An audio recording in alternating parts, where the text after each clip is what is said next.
chart form, you can see it a little easier. We're on, for the second time, the witnesses to the New Testament canon, and we were looking just at the first period, 95 to 170 A.D., where we looked at the Apostolic Fathers, then the Apologists, where we just covered Justin Martyr, then the versions like the Muratorian canon, and then some spurious works, the Didache, Epistle of Barnabas, Shepherd of Hermas. So this, even if you can't read all the names, you can see where they are a little more prolific than on others. You can't read the top. It's Matthew, Mark, Luke, and John all the way across in the English order down to Revelation. Let's start up here at the top first of all.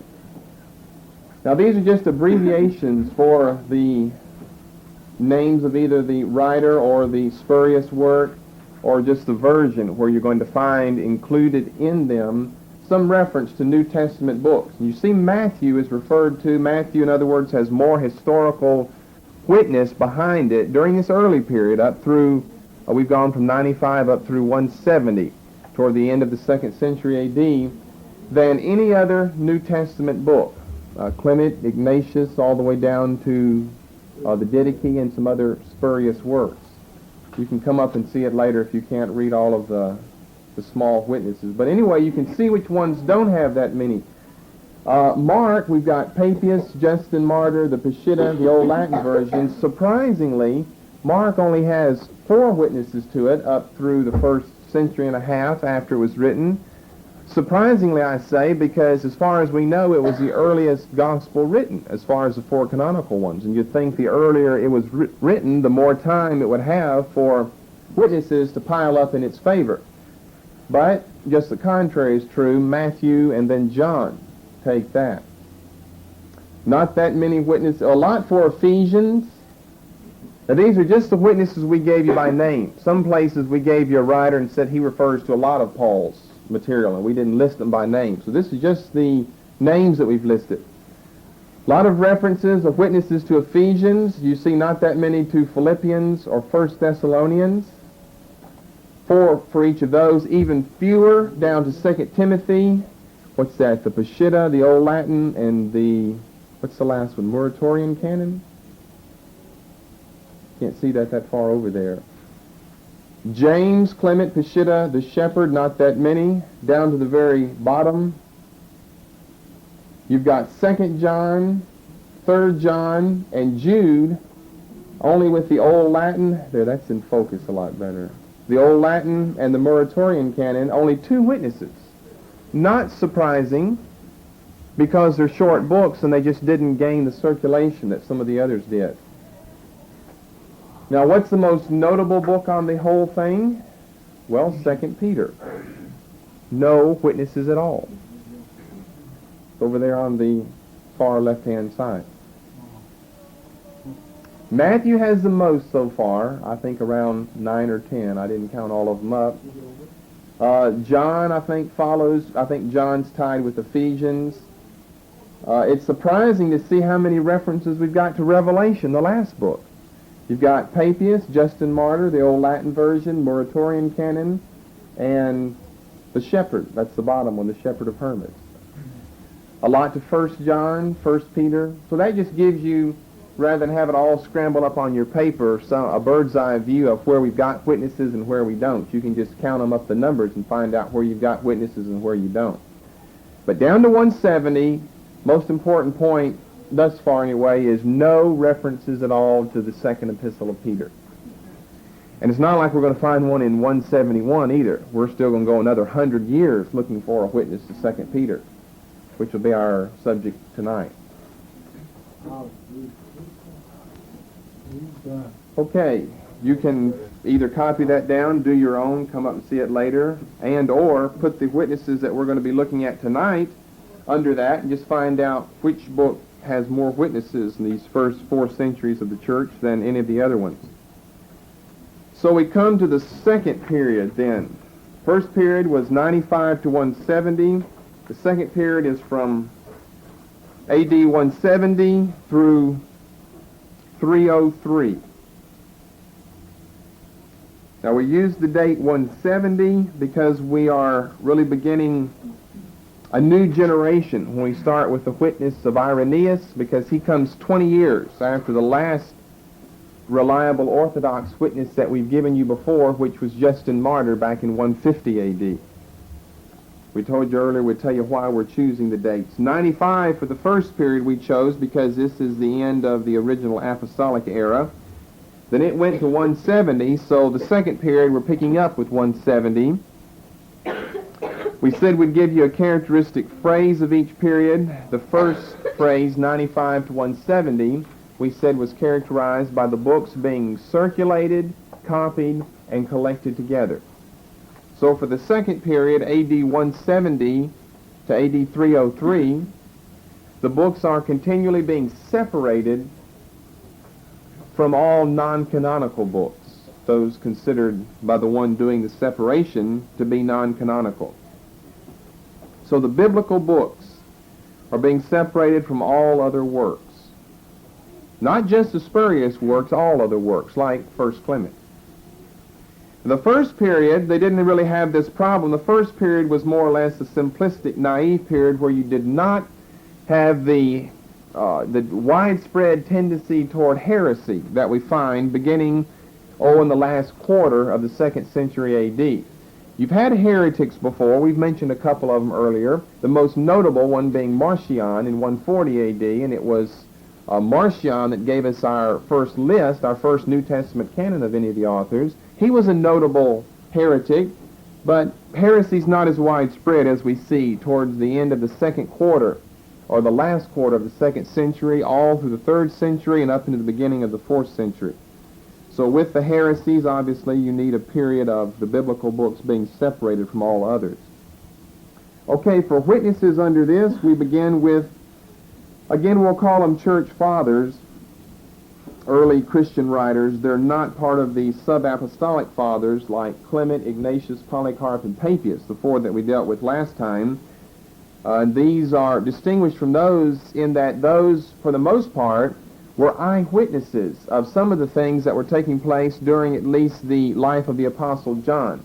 They had contact, in other words, with the first generation of Christians, John being one of them. Although he lived for so many years, he doesn't die until the end of the 1st century. Those first ones, Clement, Papias, Ignatius, and Polycarp, had contact with the first generation of Christians. Now we're down to another group of people, starting with Irenaeus. Irenaeus had no contact. He lived too far afterwards with the first generation, but there was only one step between Irenaeus and the Apostle John, and that was Polycarp. Irenaeus we date around 170, and Irenaeus had sat at the feet of Polycarp as a child and had heard Polycarp tell the stories of the Apostle John. This, coupled with the fact that he traveled quite a bit, makes him one of our most important early sources for the extent of the New Testament canon. Anyone who does a lot of traveling is a very important witness because he's picked up what the views are in different places of the Roman Empire. Do you happen to remember from last week who the one was we mentioned who was important because he did so much traveling from last week now? Justin Martyr. We said Justin Martyr was important because of all the travels that he did. The more traveling that you did, the better of a witness you were because you could give us some feedback from all different regions of the Roman Empire rather than maybe just a view that's held in one localized area. And Irenaeus was one, as Justin Martyr, who did a lot of traveling. Now, as I said, he sat at Polycarp's feet as a child, so he was only one step away from the Apostle John. Irenaeus of Lyons, Lyons, 170 A.D. He believed that the New Testament was on the same level of authority as the Old Testament. And in his writings, we're past the time of the apologists. Justin Martyr was one of the important apologists. Irenaeus was one of the first important polemicists in his famous work against heresies, which lets us know that he's living during the period of heresies. He's got more than 200 citations from the Apostle Paul's writings in his writings against heresies. So that certainly makes him important, not only for the Apostle Paul's books, but for all of the New Testament, seeing that Paul wrote more than half of the books of the New Testament, 14 of the 27.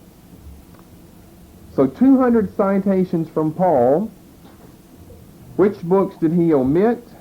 Well, he omitted Philemon, 2 Peter, 2 John, and Jude. You find omissions of some of the smaller books because they were not considered to be as important as some of the larger ones because they were more personal. You take a book like Philemon or 2 John, it's very, very personal. And it didn't gain the widespread circulation that important works like Matthew or John or Acts or some of Paul's important epistles like Romans or those to the Corinthians would have gained earlier. 2 Peter, of course, had been absent for the whole period. We don't find any witnesses, so it's no surprise to not find a witness here in Irenaeus. Jude, why did he leave out Jude? Why no witness there? Well, Jude is just like 2 Peter 2. So maybe they were put in the same category. So Philemon, 2 Peter, 2 John, and Jude are omissions in Irenaeus against heresies, but he gives us, well, the rest of the New Testament, witnesses to the books. Okay, in the second place, Tertullian of Carthage, 200 A.D. Now, Irenaeus we've not mentioned earlier as far as the Old Testament was concerned. We've mentioned Tertullian before. Some of these writers you'll recognize as us having already covered them as a witness for the Old Testament. Do you remember what Tertullian had to say about the Old Testament? Anyone remember? A lot of details. I don't expect you to remember all that. Well, he gives us all of the books except he omits Philemon, James, 2 Peter, 2 and 3 John.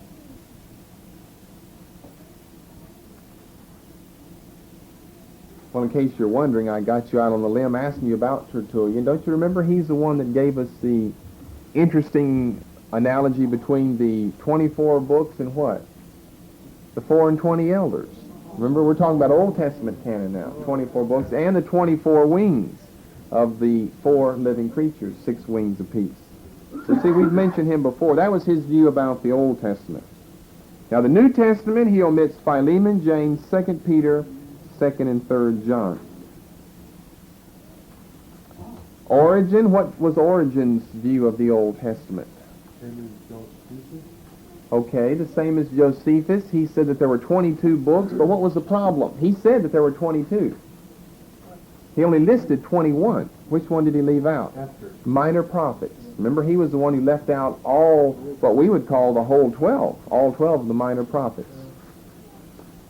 Okay, now, for the New Testament, 250 A.D., he, as did Justin Martyr and Irenaeus of Lyons, traveled quite extensively from his base in Alexandria, Egypt. And he's going to be another one of our first, what I call the first, we've got a list of them that we've covered so far, an important writer that gave us our first something. He is the first writer to list all of the books of our New Testament. In other words, he's going to include 2 Peter for the first time. So we're up to 250 A.D. He's the first writer to list all of the books of our New Testament.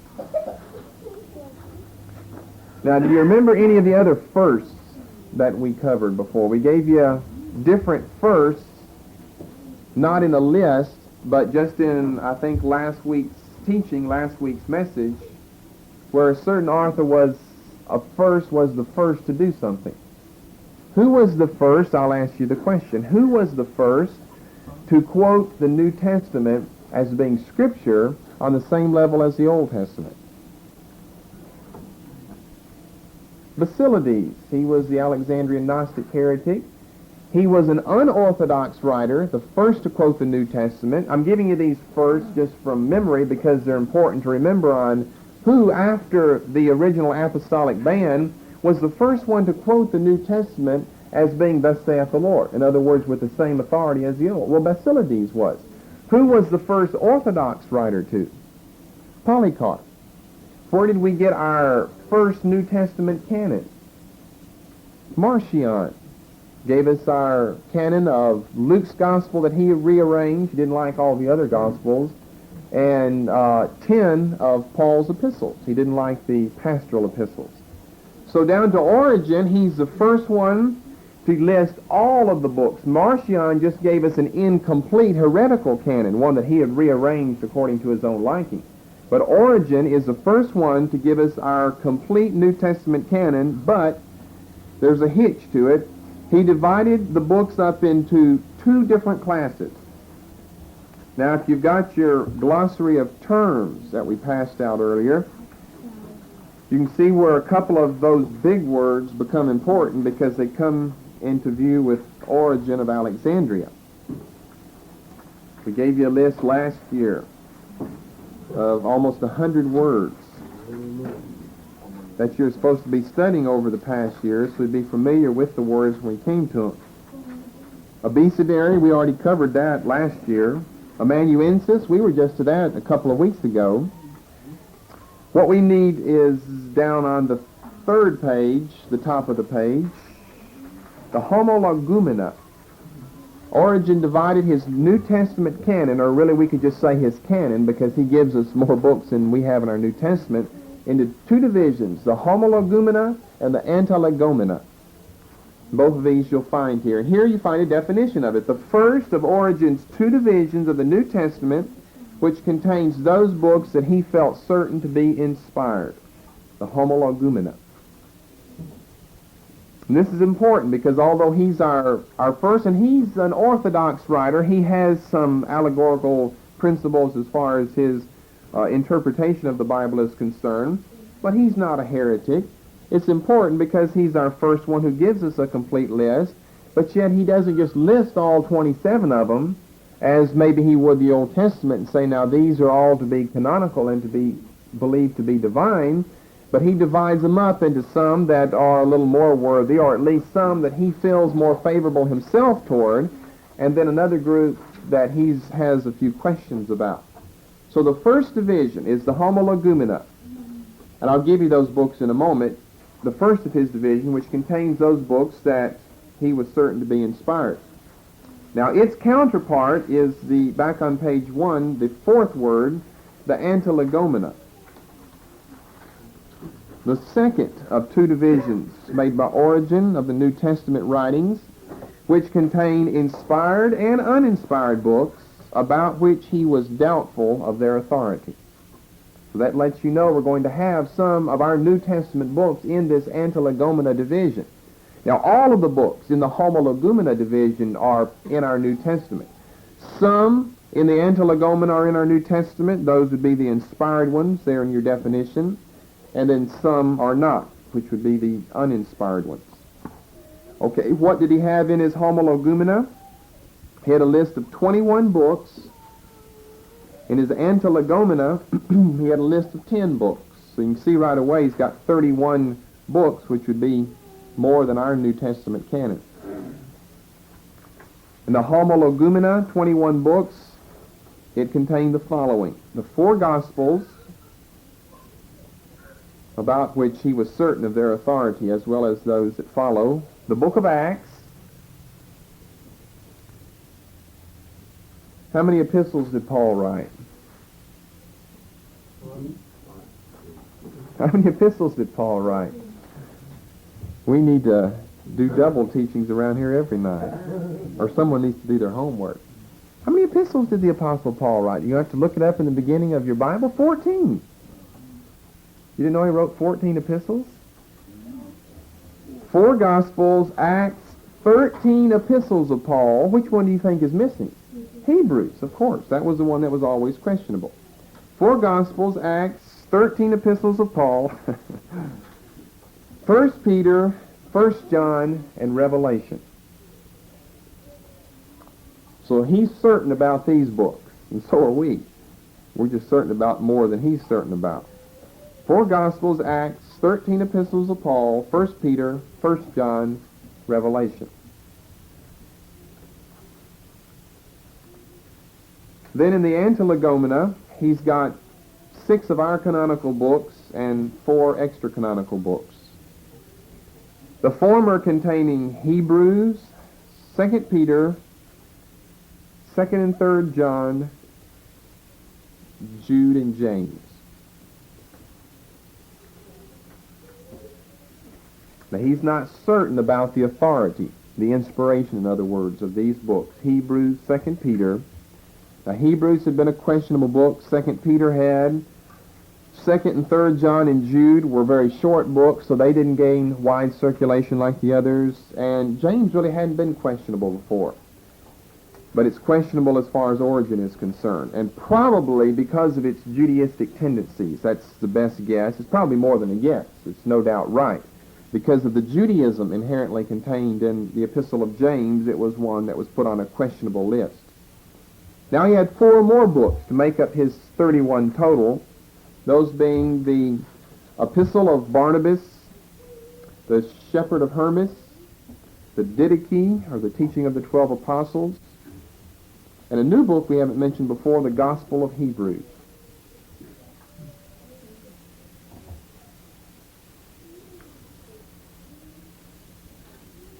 Okay, so we've got the Homologumena, 21 books.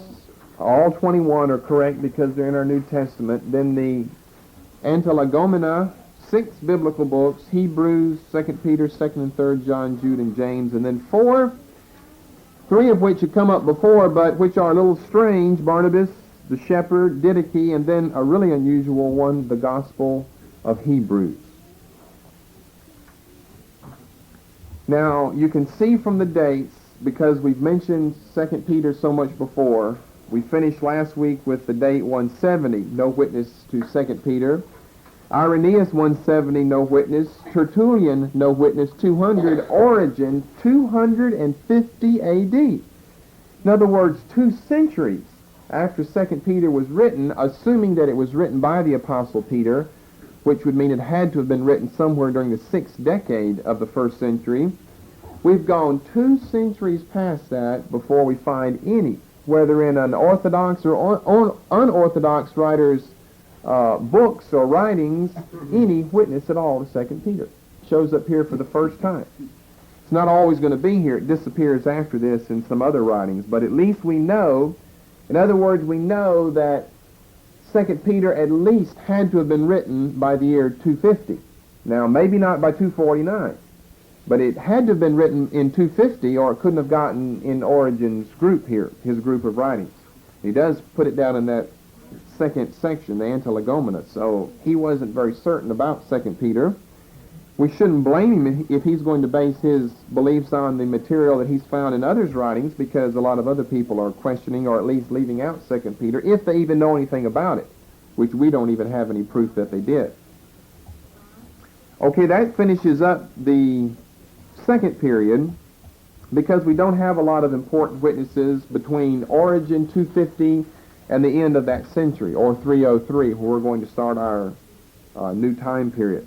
So really we've got a 50-year gap there between Origen and when we get down to the end of this period, where you don't have a lot of the well-known writers that we're going to find before that time as well as after that time. So the second or the third time period would be from AD 303 to the year 400. Now in 303 we have the Edict of Diocletian concerning the burning of all Christian scriptures. So this is why we're picking this date as an ending date as well as a beginning date for this final period. We end it with 400 because that ends with the date of 2 of the greatest of the early fathers, Jerome and Augustine, both whom we date at 400, so 400 is a good date to end with. This period is characterized by a final recognition of most people by all of the books of the New Testament, which we haven't seen before. And so if we're going all the way down to the beginning of the 4th century, 303, then we've been 2.5 centuries after the apostolic writing period, the literary period of around AD 50 in the 1st century, before we're going to find final recognition by most of the people, whether Orthodox or non-Orthodox, of all of the New Testament books. Origen gives us some, but there's no certainty there. We're not going to find certain until we get down into this final period that we're looking at. The first writer here, Eusebius of Caesarea. And really, we have to go all the way down a quarter of a century past our beginning date because we don't have important writers between the Edict of Diocletian and Eusebius, whom we date at 325. So really, we've gone 3/4 of a century with not that many important witnesses, yea or nay, between Origen of Alexandria in 250 and Eusebius of Caesarea in 325. Now, Eusebius is most well known for his book, The Ecclesiastical History of the Christian Church. He was an Orthodox Christian writer and Christian father. Although he was a little bit questionable in his views, he was more of a middle-of-the-road person when it came to the Arian controversy at Nicaea in 325. And so, not surprisingly, because of his view concerning Arianism, although he's Orthodox on one side, he's got some strange views on another. He held to essentially the same view of Origen, where you've got a twofold division of the New Testament canon, the homologumena and the antilegomena. So essentially he holds to the view of Origen. He was much more of an Orthodox Christian writer than was Origen, but still such is the case. He held more or less to Origen's view. The second one in this period, Athanasius of Alexandria, 367. Now, Athanasius is known for two firsts. One of them we gave you probably, again, a year ago.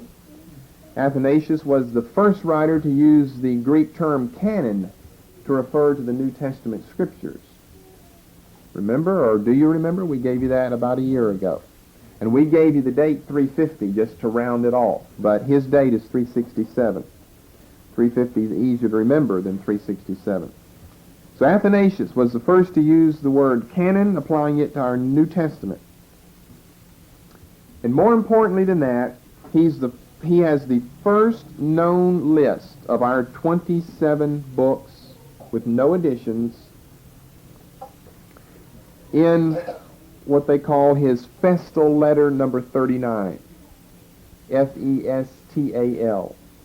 Festal letter number 39. It was a series of letters that he wrote to different people. His festal letter number 39, where he called the 27 New Testament books, quote, the springs of salvation. So now look how far we are. 300 years. 300 years after the time of the Apostle Paul, before we find anyone giving us our 27 New Testament books, and only our 27 New Testament books, as being accepted and canonical. Now, we really had a better track record with the Old Testament than with the New, because we've gone 300 years.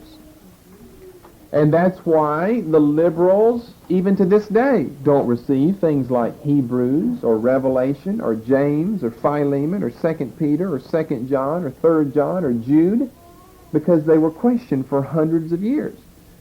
And the ones that weren't questioned by Orthodox writers, we don't really know whether they were questioned or not, because even among Orthodox writers, many times we don't find the name of the book included in their list of books or in their quotations.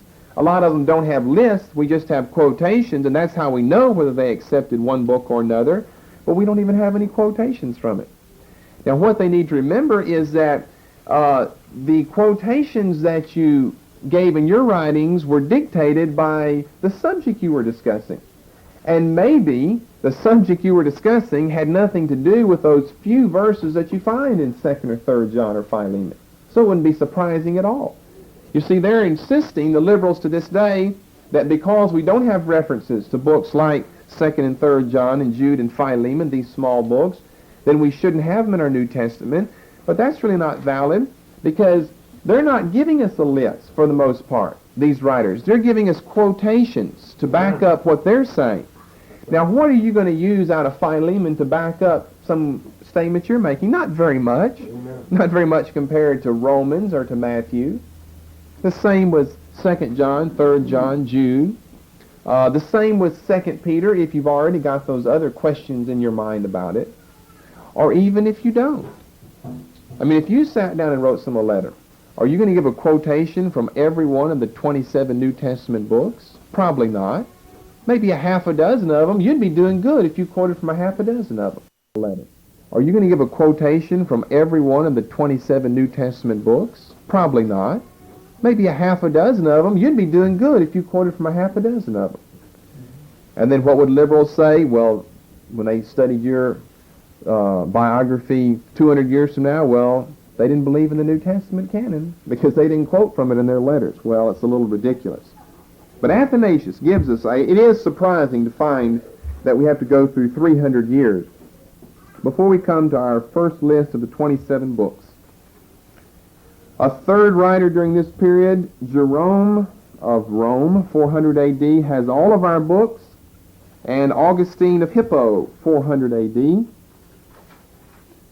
has all of our New Testament books, but remember he's the one who gave us 44 books for the Old Testament, although he did make a clear-cut distinction between which ones he considered to be authoritative and which ones were more or less deuterocanonical.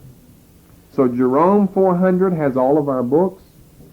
Augustine, 400, has all of our books. Now we end with 400 for the periods.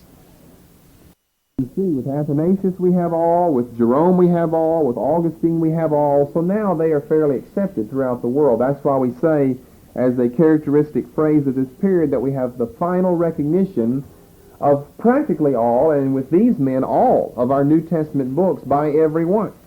And so there's no need to go into the 6th and the 7th and the 8th century, because it's generally agreed that what Athanasius and Jerome and Augustine had said was true, that we have 27 books to the New Testament. Just prior to this, that you find 21 here, and then 24 there, and then 27, and then back down to 23. But once you get up to the beginning of the 5th century, then it's generally accepted throughout the Mediterranean world which books were canonical as far as the New Testament was concerned. During this period, let's look at, besides the writers, some of the church councils, because they're coming, for the most part, during this same period, 303 to 400.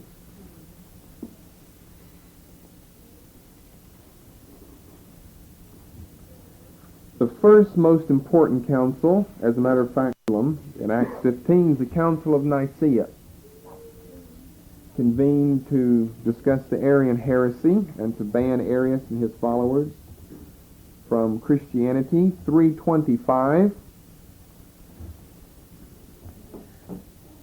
Well, we don't have much to say about them. That council, they left us no list of books. So it's the earliest council that we have. We have no list of books, probably because that wasn't what was being discussed. They were discussing the Arian heresy. A second council in 363 was convened at Laodicea. We have references to books here and not so much a list of them, so it becomes a little questionable when you're trying to determine, is this really a reference to the book, or does the language just happen to be similar? And evidently, at the council, the writings of the Council of Laodicea, we have references to all of the New Testament books with the possible exception of the book of Revelation. Remember the list we put up here. Revelation had a surprising number of witnesses to it early. With it being a late written book, that's very surprising to see. Then we put two councils together because they were both dominated by Augustine. The Council of Hippo in 393, the Council of Carthage in 397. Both of these being important places in North Africa, which was the base of Augustine. Now in both of these we are given 27 books for the New Testament canon and 44 books for the Old Testament canon, because they were under, the councils were under the influence of the great theologian Augustine. So here at Hippo in 393 and Carthage in 397, we've got a witness to all 27. of the New Testament books. Now, at the second of these councils, Carthage in 397, we have the following interesting quote concerning the epistles of Paul as they're giving us a list of them. At Carthage they said, quote, there are 13 epistles of the Apostle Paul. There are 13 epistles of the Apostle Paul. This is very interesting. You can see the confusion that was going on during this time that's existed down to today. I mean, you ask your average college, I'm talking about a Christian college professor or theologian, did Paul write Hebrews? And you'll get yes from some of them and no from some of them. No one really knows. It's become something that's quite questionable today, and it's not something that's new. It was questionable back then. It's just unlike Paul's other epistles. It doesn't start off saying that I'm Paul writing to you Hebrews, wherever you are, and where were they when he was writing? I mean, it doesn't even tell us where they were. So it's quite a bit different from his early books. But anyway, they said 13 epistles from the Apostle Paul and one epistle of the same writer to the Hebrews. Why didn't they just say 14 epistles of Paul? Well, this shows us right away that they had a question. There were doubts in people's mind concerning the authorship of the epistle to the Hebrews. So to be safe, I mean, really they tell us Paul wrote it. That's what they're saying. But to be safe, they want to kind of divide it to make it look like that maybe Paul didn't write it. So they've got 13 epistles of the Apostle Paul and one epistle of the same writer to the Hebrews. That way you could win either way if you got called on the carpet. You could say Paul did write it or no, Paul didn't. Can't you see the way we worded this? We meant to imply that Paul didn't write it. But then if they say that Paul did, they'll say, well, obviously that's what we've said. We said 13, and then by the same writer, he wrote Hebrews. So you could win either way, or lose either way, depending on which way you look at it, on what they said at Carthage. Then we've got a final council, final one that's important, is back at Hippo in 419. And I include this one. It's interesting because they give us the same statement as Carthage did about the Apostle Paul and his epistles, but they simply join the statements together and say that we have 14 epistles of the Apostle Paul. So we've gone on now for 20-some-odd years past Carthage, and evidently they're a little bolder now just to go ahead and put the two phrases together that they were a little timid to do at Carthage and just go ahead and say that Paul wrote 14 epistles, which means that as early as Hippo in 419, someone believed, and these were the Orthodox writers, someone believed that Paul wrote Hebrews. Now, we had earlier witnesses to Pauline authorship of it, but we'll discuss that when we discuss Hebrews in New Testament. Okay, I want to tack on as a footnote, it's not one of our early periods, 95 to 170 to 303 to 400, the Reformation era. So we're skipping over a whole millennium of church history for the simple reason no one debates the subject anymore after it's been settled by Augustine, Jerome, Athanasius, as well as these councils, that we have 27 books. Then after that, you don't find people disputing about James or the Shepherd of Hermas or the Didache or these things. Everything is accepted up until the time of the Reformation, with the period of the Reformers, where men once again begin to think a little independently. And they're not going to be bound just by the traditions of their church, namely the Catholic Church, that everything she has said is right, because they believe just the opposite from that. That a lot of what the Catholic Church has taught them is not right. So what about their canon then? The first problem they had was the Catholic canon that in some quarters had slipped on in the Apocrypha to the Old Testament. And some of these reformers didn't like that. So it was time to review the whole situation, the Old Testament, in other words, as well as the New. Now, the first of the reformers, Martin Luther, adopted what's become known as the canon within a canon theory. In Latin, it was known as his was Christum tribut view, that he would only hold those books to be canonical which reveal Christ in them. That's what the phrase means, was Christum tribut, that which reveals Christ. And so it's been called, he didn't call it, he called it was Christum Trebit, but people since then have called it the canon within a canon theory. And most people still hold to that today. Most of your biblical scholars hold to the fact that like the book of Acts wasn't written until around 150 A.D. They certainly don't believe the book of Acts was written by Luke for a number of reasons. It's a mid-2nd century spurious work. There are a whole lot of books. You'd be surprised that most scholars don't hold to be biblical books.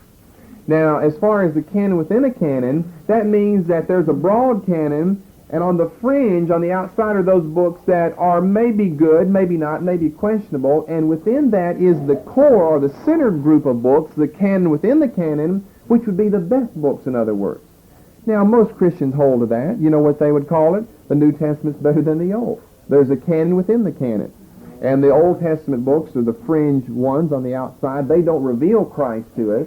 They would adopt Martin Luther's view, even if they weren't Lutherans, was Christum Trebit, that only that which reveals Christ, the canon within the canon, what we accept today. And Luther, the reformers weren't perfect men. We praise them and laud them because of their courage against the Roman Catholic hierarchy, but they certainly weren't perfect in their beliefs. And you'll see this as we go along just with Martin Luther.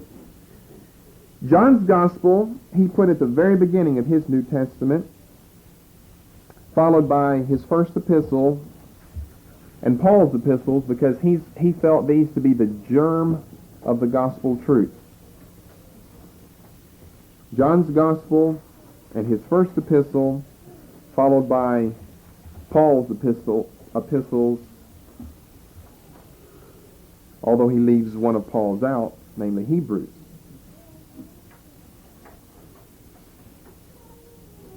Okay, what was his canon within the canon, or what was let's say, the outside canon, so we don't have to list the long list of the canon within? He excluded Hebrews, James, Jude, and Revelation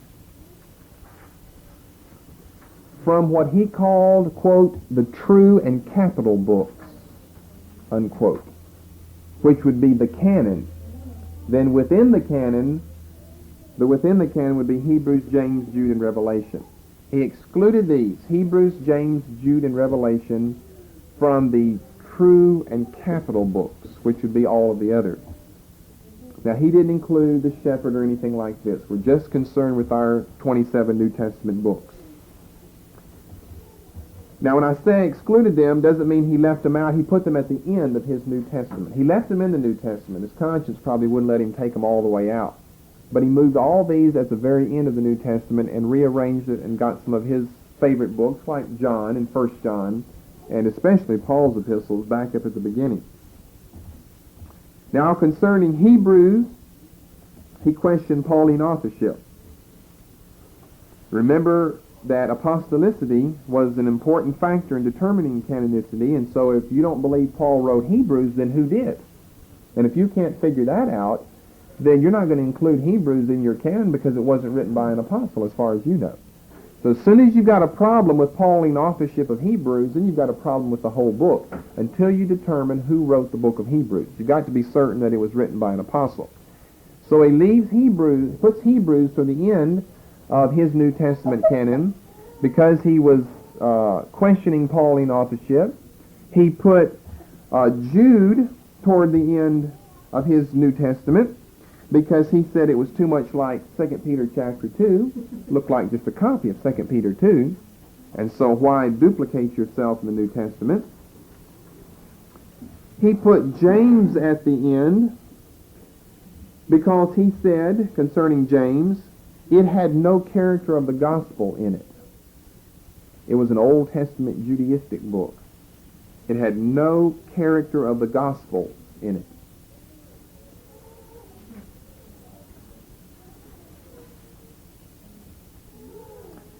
Then, why Revelation? He put Revelation at the end with a note attached to it and said everyone had to make up their own mind personally concerning Revelation. But he said he felt that it was not apostolic, although he felt that Christians could gain consolation and warning from the book. So his problem with Revelation is apostolicity. He didn't feel it to be apostolic. And if you say, well, what about, it's filled with references to John the Apostle, well, anyone could have said, I'm John the Apostle, and sat down and wrote Revelation. And that's what we call a spurious book.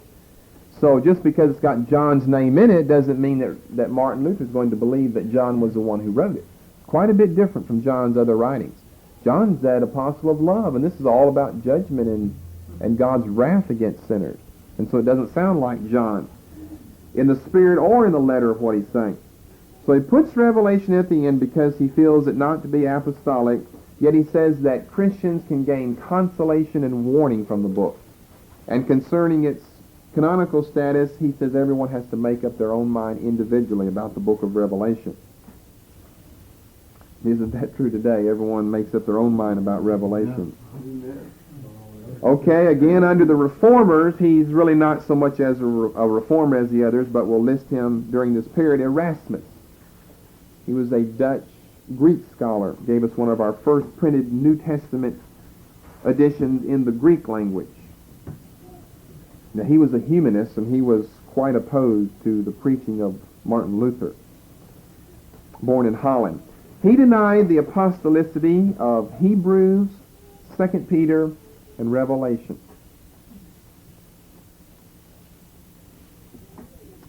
But, how do you like this? He held to their canonical status.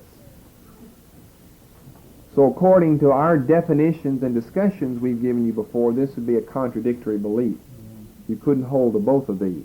You couldn't deny a book's apostolicity and yet accept its canonicity, because one brings about the other. You have to be an apostle before your book's going to be considered canonical.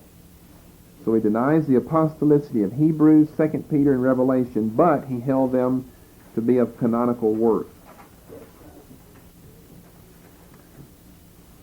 A third name under the reformers of the Reformation era, the great Switzerland reformer, Zwingli.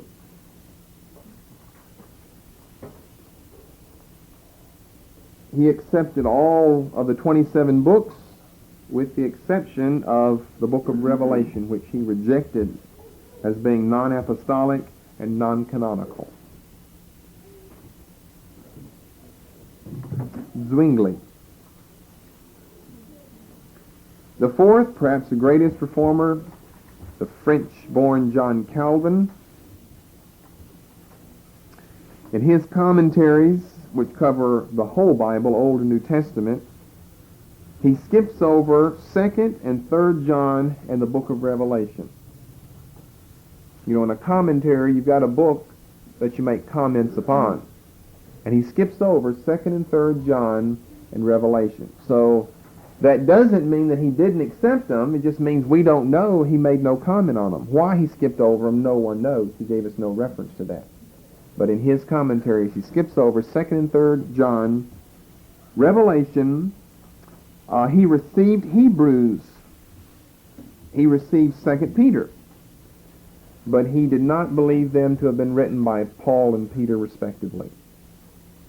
Believed Hebrews to have been written by someone else rather than Paul, and believed 2 Peter to have been written by someone else besides the Apostle Peter. So all these comments and remarks that we're saying and covering here will become more and more important as you learn more about the New Testament, because probably a lot of you never even knew that there were discussions. Well, I know you didn't until you get into a study of canonicity. We've been on this for months and months now. You never know of all the problems that have arisen in the past in your past Christian heritage concerning either the Old or the New Testament. Amen. Who would ever have known that it was going to be 3 centuries, unless you have done some studies, before we get to 367 A.D., the time of Athanasius, and find our first list of all 27 with no more added to it, books of the New Testament canon. 3 centuries. And Christians just naively pick up their New Testament and believe everything that's in it, without having done any study, without knowing anything about the New Testament, but accepted it because they think it's the Bible.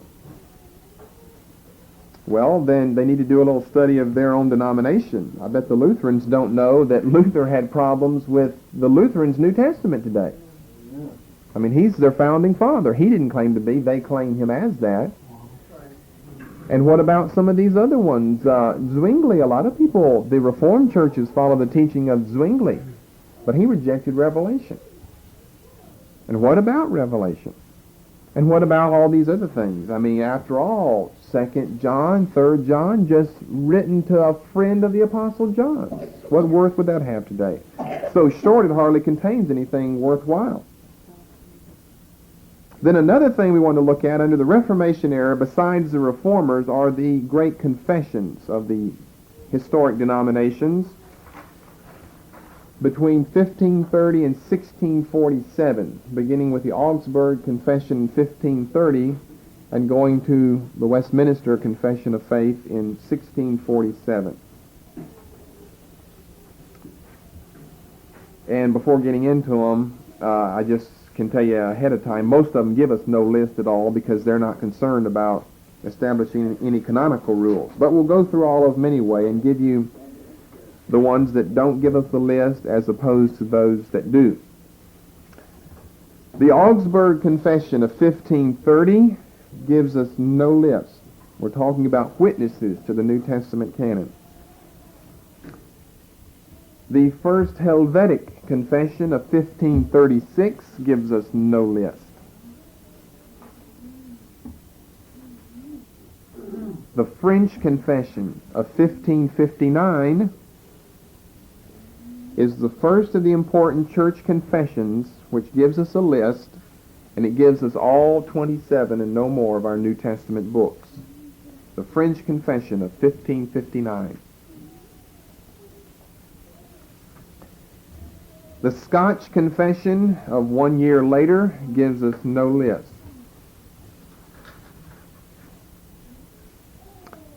The Belgic Confession of 1 year later, that is after the Scotch, gives us a list of our 27 New Testament books and is the first important church confession to include in it the statement that Paul wrote the book of Hebrews. In other words, the French of 1559 doesn't have it. But the Belgic of 1561 gives us a list of 27 New Testament canonical books stating about Hebrews that Paul was the author. The Second Helvetic Confession of 1566 gives us no list. The 39 Articles of the Church of England, the basis for the Anglican faith of the British people, the 39 Articles of the Church of England, 1571, gives us our list of 27 New Testament books.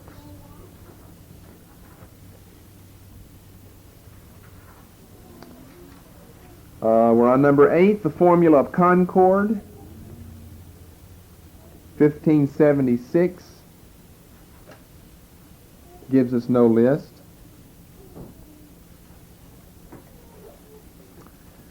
What is called generally the Second Scotch Confession of 1580 gives us no list.